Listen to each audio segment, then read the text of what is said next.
Good afternoon. My name is Michelle Sterrett. I'm the Housing Director for Alameda County, and today I'd like to go over with you a presentation that we've made several times in the community with various of our board members to talk about the results of our housing needs assessment that we've done countywide, and to talk about plans for future investment and what the highest priority housing programs might be. So the housing presentation lasts about 15 minutes, and we're going to put this on our website for anyone to take a look at. So very quickly, Measure A1. Measure A1 was a general obligation bond passed by the voters in 2016. And that ballot measure provided $580 million for affordable housing production and programs countywide. You can see here the chart. The largest pot of funding was the rental development program, and that was $425 million. We also had housing preservation, down payment assistance, the innovation fund, and the acquisition and opportunity fund. Measure A1 was financed through a tax on real property in Alameda County. It was projected at approximately $12 per $100,000 of assessed value for that real estate. So if you owned a home that the tax assessor assessed at $1 million, that would cost about $120 a year. That's not a monthly cost. That is generally once a year. And we were just trying to give a picture of what that cost is against, a regular household cost. So, 1 week of groceries is about the equivalent of what you're talking about. If your home is assessed at less than $1 million a year, say 500, we're really talking about, approximately $60 a year. So depending on the tax value of your home is the amount that you would be charged. We're not talking about market rate. We're not talking about what you can sell your home for. We're talking about what the tax assessor charges. Really quickly, it's really important to know what we've accomplished since 2016. In 2016, when the voters passed, we started with 0 units. We're now up at over 4,100 affordable housing units countywide. You can see here all of the different projects. There's over 50 of them throughout the county, East County, South County, Mid County, North County. They're everywhere. And we're quite excited that we've been able to get all of those projects up and going. 2,800 of those units are either completed or under construction now. And there's about 14 projects that are still in pre-development. But for the most part, a big chunk of them have been accomplished. The other important program that we got up and running right away was the AC Boost down payment assistance program. We've held 2 full lottery processes so far, and over 200 homeowners have become first-time home buyers in Alameda County. In order to qualify for that program, you had to either live in Alameda County or work here. One of our goals was to bring people who were working here closer to their jobs. But for the most part, 90% plus of the folks who have purchased homes were tenants already here in Alameda County. The third program that got up and running right away was our home preservation program. This is a really important program that we see as keeping the elderly and the disabled stable, helping them stay in their homes as they age safely in place. So this program has served over almost 100 people countywide, and this data is actually old, so I actually think it's more about 110 right now. And the program continues. These are programs that are still available and still being accessed by residents of the county.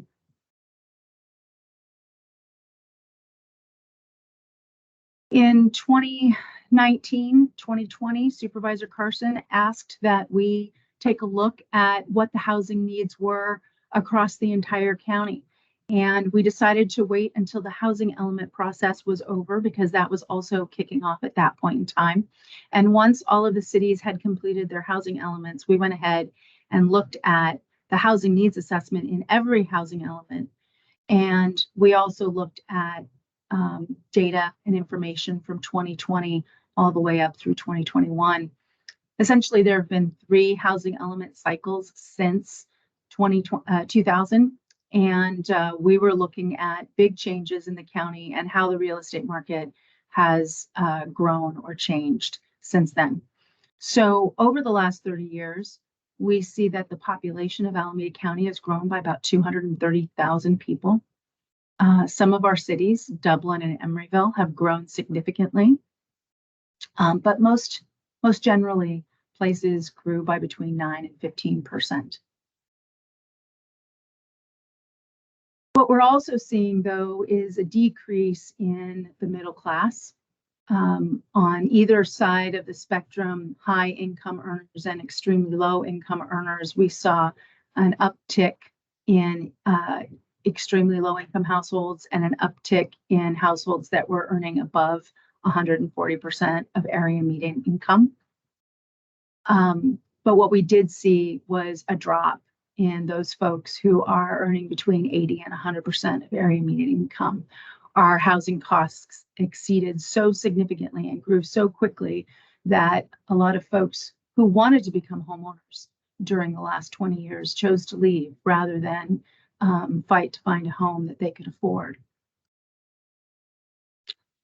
So why are we faced with such a housing crisis? One of the things that we really need to look at is the regional housing needs allocation, which comes from the state of California. Requires that every single jurisdiction in the state plan for the future growth of their community. And so we can see here that what we were told to build by the state over the last, 20 years from 2000 to 2021 was approximately, 80,000 units. If we assume that 230,000 people moved in and there's about 2.5 people per house, we would have needed more units than that. So what didn't we build? We found that in our assessment, in our housing needs assessment, we found that over 56,000 units were not built that we needed in the lower income range. So for folks who were in 80% or 50% or below, we had almost 33,000 units short. For folks who were making between 80 and 100% of area median income, we were about 23,000 short. And for folks who are above 140% of area median income, we actually overbuilt. So construction over the last 20 years has really focused on above moderate rate income households, and we built over 26,000 units more than what we were asked to build by the state for that income population. So for the most part, as we are looking at the housing stock that was built, we did not build for the people who we saw coming here. So one of the things that's really important to look at is future growth. That's what the housing element process looks at. However, we also need to look at who's here right now. And what we see is that right now, we need about 69,000 units for the lower income residents that live here in Alameda County. It's really critical to recognize that when we build affordable housing, we're really building for the people who live here.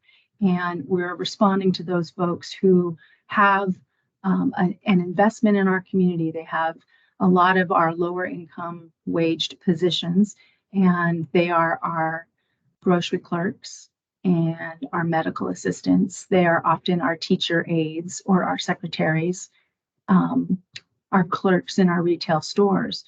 These are the people who struggle to make ends meet. So this is who we are trying to house. So what's happened in our real estate market over the last 20 years? This chart, it's a little confusing, so I'm going to get into it in some detail. But what this shows is what the median priced house cost over the last 20 years against the median income The green represents what median income is, and the red portion of each of these bars is the additional income needed for that household to afford a median priced home. And so in 2000, a median priced home was $385,000, income was $64,000, but what you needed to purchase that $385,000 home was $85,000. So median income household was $20,000 short of what they needed to actually purchase the median price home. So if you look at that over the last 20 years, you can see here in 2000, median price was $385,000. By 2006, 2007, right before the foreclosure crisis, median price had grown significantly up to $635,000. And in that year, a $75,000 income wasn't sufficient to pay or purchase that $600,000 home. And what you actually needed, based on interest rates and what was going on at the time, was $130,000 income. You can see that in that red bar, the difference. The foreclosure crisis then hit. The median price of homes dropped down to $475,000 and stayed low and stayed below our high for 5 or 6 years.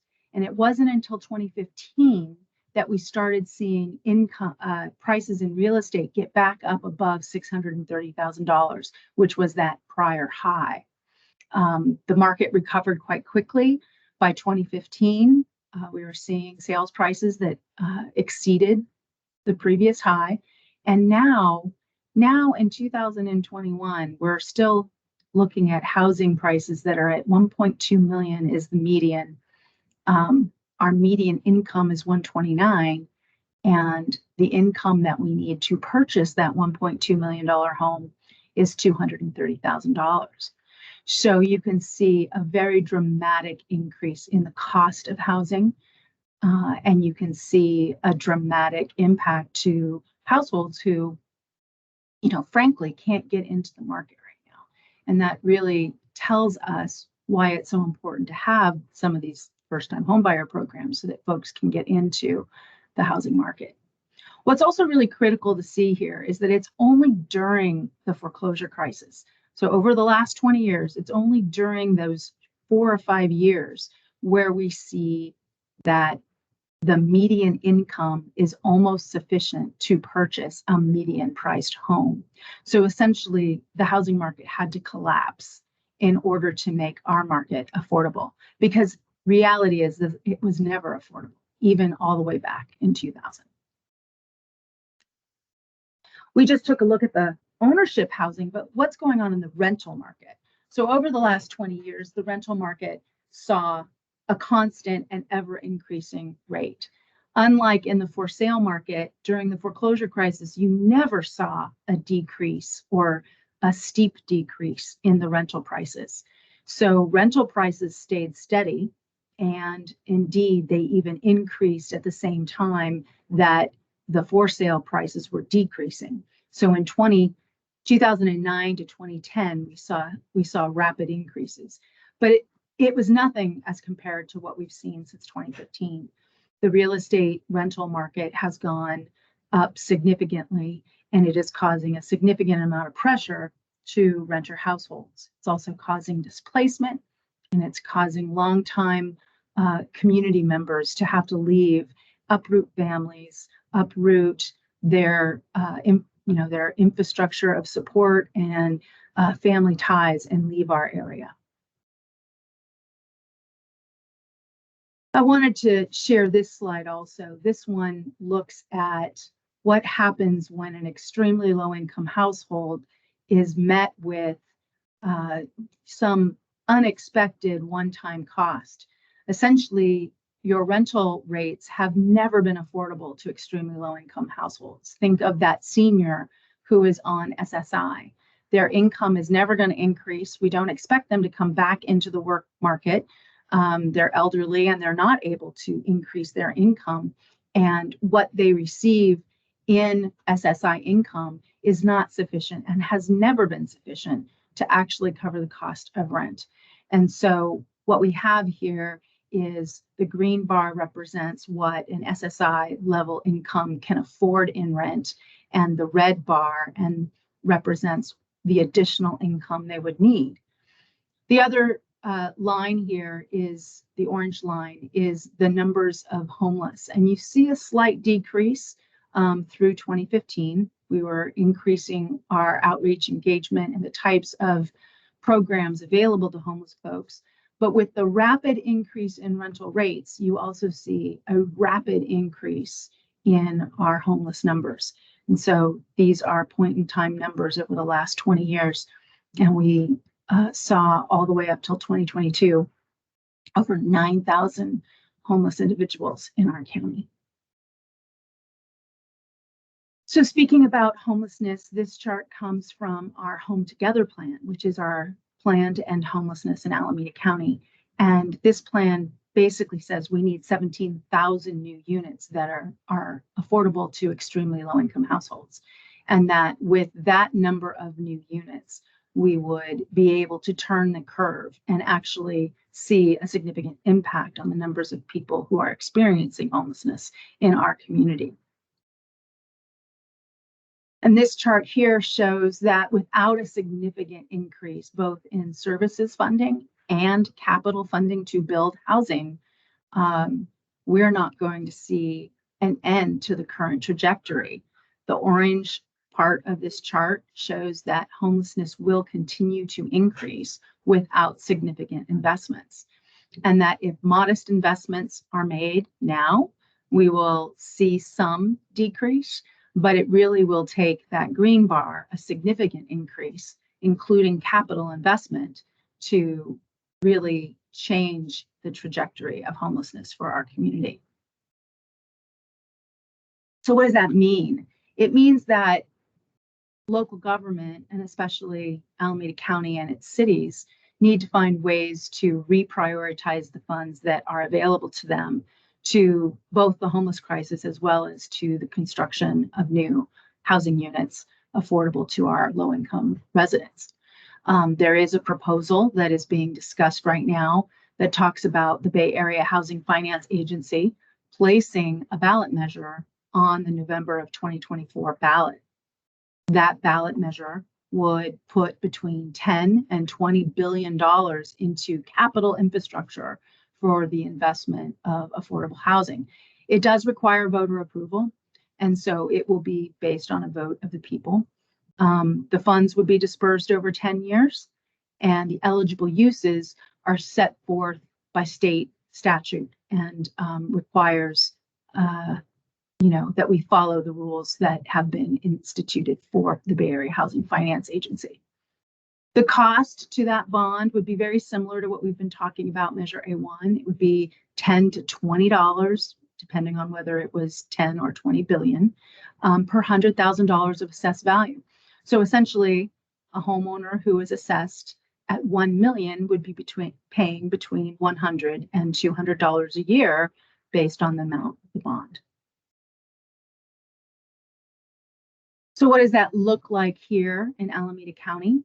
Alameda County would receive about $1.3 billion if it was a $10 billion bond.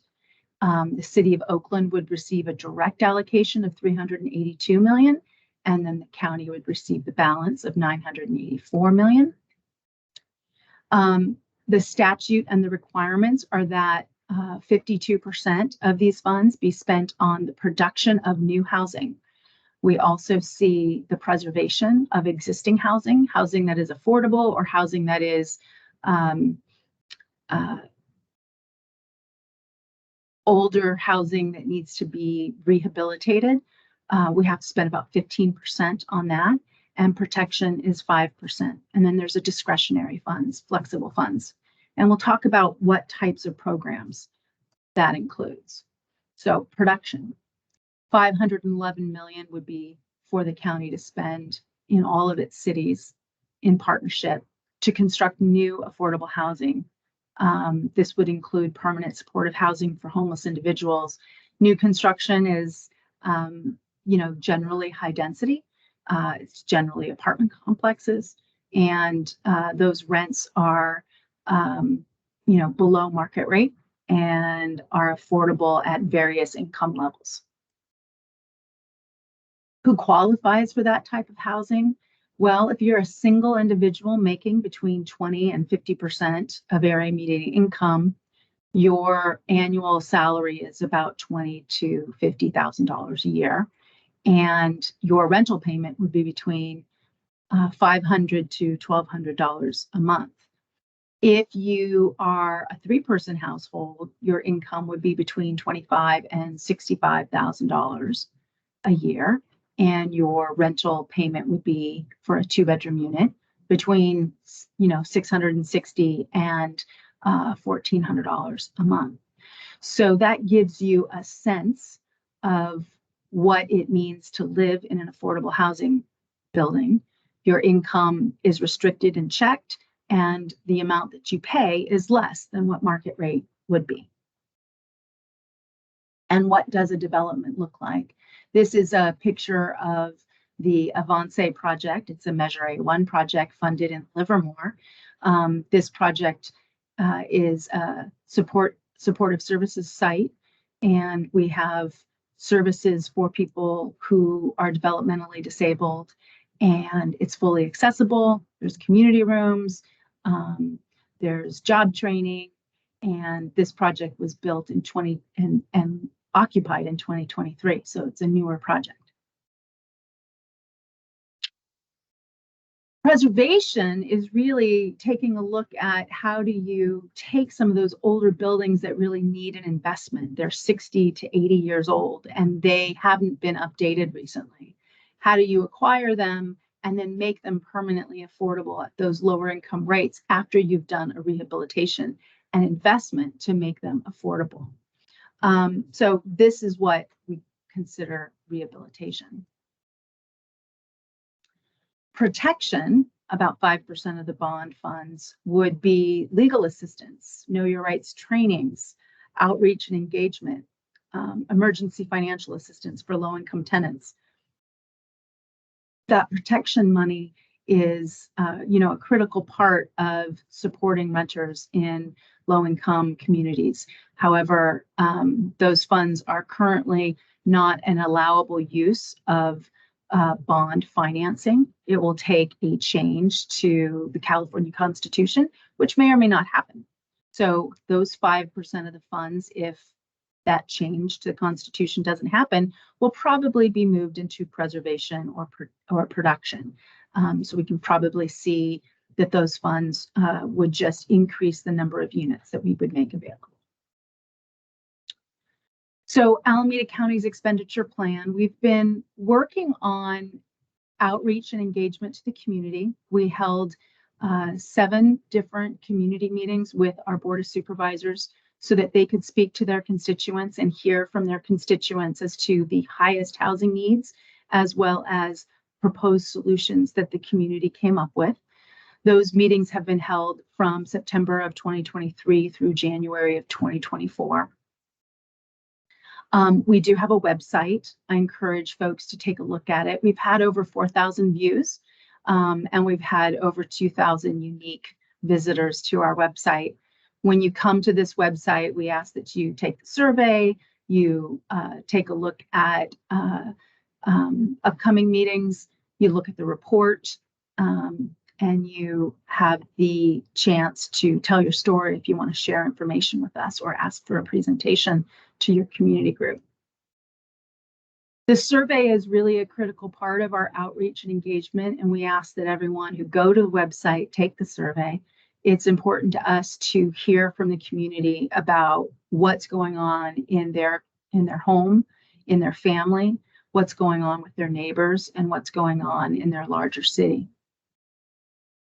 Here are some of the meetings that we've already held and some of the housing summits that are coming up over the next 6 to 8 months.